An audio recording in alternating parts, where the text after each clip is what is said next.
Bonjour, bienvenue dans la cage aux fioles. Alors comme promis, voici ma petite mixture anti-puce faite à partir de la tanésie. La tanésie, souvenez-vous, on avait été en cueillir en forêt et j'ai donc fait ma petite mixture avec du vinaigre, de la tanésie et quelques brins de menthe. J'ai agrémenté aussi avec de l'huile essentielle de menthe que vous trouverez en page 9 de mon catalogue. Un peu de lavande aussi, d'huile d'essentiel de lavande que vous trouverez aussi en page 9 de mon catalogue. Je vous conseille d'extraire le jus de la plante. Vous voyez, là, j'ai extrait le jus de la plante avec mon extracteur de jus. Donc, à partir de ce moment-là, j'ai obtenu ce jus. Je l'ai mis dans le vinaigre, dans 50 centilitres de vinaigre. Prenez du vinaigre bio à 8% si possible. Parce que n'oubliez pas que si vous avez des puces dans votre maison, c'est peut-être dû à votre chien ou votre chat, ou aux puces de bois tout simplement qui viennent en cas de grosse chaleur. Donc prenez un vinaigre bio à 8%, ça suffit largement parce que les vinaigres que vous trouvez dans le commerce sont bien trop forts. Ils ne sont pas très bons pour les animaux.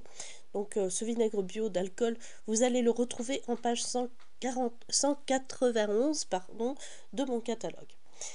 Pour vos animaux, je ne vous conseille pas quand même de les enduire de ce mélange de vinaigre et tanésie, parce que la tanésie comme toxique.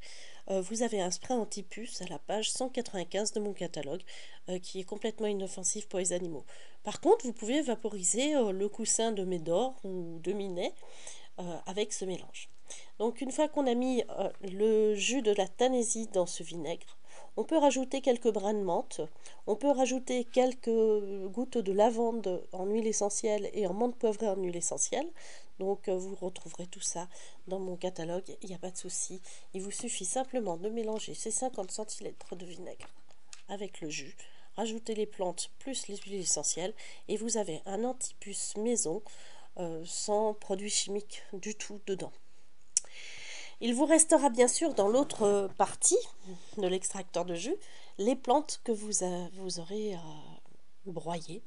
Donc ces plantes-là, enfin cette tanésie-là, vous pouvez aussi la faire sécher et la mettre sous le panier de Médor.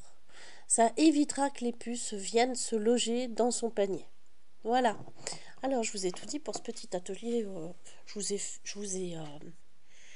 Je vous ai un petit peu zappé le moment où je faisais l'extraction du jus de la tanésie, parce que je pense que vous savez tous ce que c'est qu'un extracteur de jus. Si vous n'en avez pas, vous pouvez toujours moudre la plante et la presser dans un linge pour récupérer le jus. Voilà, ça c'était pour mon premier antipuce. N'oubliez pas de venir visiter mon catalogue naturellement bien. Et je vous souhaite une bonne journée sans piqûre d'insectes dans la cage aux fioles TV.